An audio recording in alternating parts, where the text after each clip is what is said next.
this is the cut end of the lower part of the sternocleidomastoid. So this region will be the subclavian triangle, where lower border is found by the middle one third of clavicle. Above it will be found by the inferior belly of homohyoid, and anteriorly it is found by the lower part of the posterior border of the sternocleidomastoid. So when you look at the contents, the arterial contents of the subclavian triangle, you can appreciate mainly 3 arteries with one major trunk. That is, this is the major trunk, that is the subclavian artery. This is third part, and the part behind the scalenus anterior. This muscle is the scalenus anterior.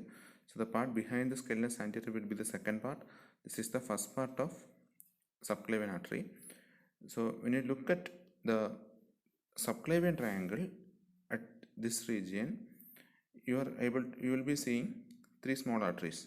This is the superficial cervical artery, and this is the suprascapular artery, this one. So suprascapular artery, and this part will be the dorsal scapular artery, which arises from the third part of the subclavian artery. Let's see one by one.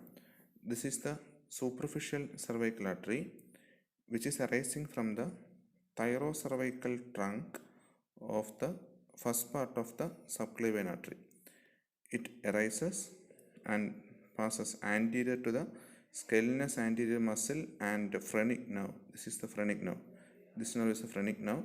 So this artery passes anterior to both the structures.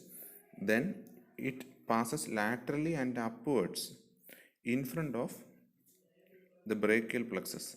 These are the chords of the brachial plexus, and you can see the levator scapulae over here. So it passes above brachial plexus, the levator scapulae, and this is the trapezius muscle. This is the anterior border of the trapezius. So the artery passes deep to the anterior border of the trapezius.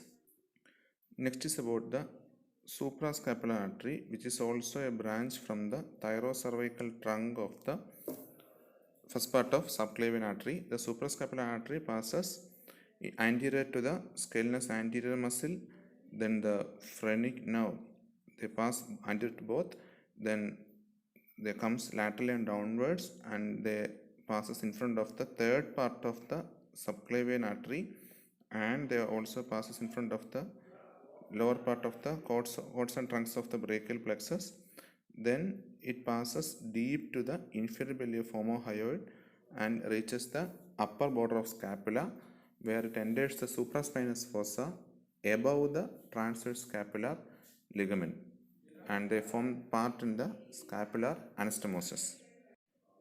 Next we will be dealing about the dorsal scapular artery. It arises from the third part of the subclavian artery, and after they arise, this is the scalenus medius muscle, this is the scalenus posterior muscle. So the artery first passes in front of the scalenus medius muscle, which is lying over this region. So first it passes anterior to the scalenus medius, then it passes through the brachial plexus. Other 2 arteries were passing anterior to the brachial plexus, but this artery in this region we can see very clearly that it passes through the brachial plexus. Then it reaches the superior angle of the scapula deep to the levator scapulae, and then from there on it accompanies the dorsal scapular nerve.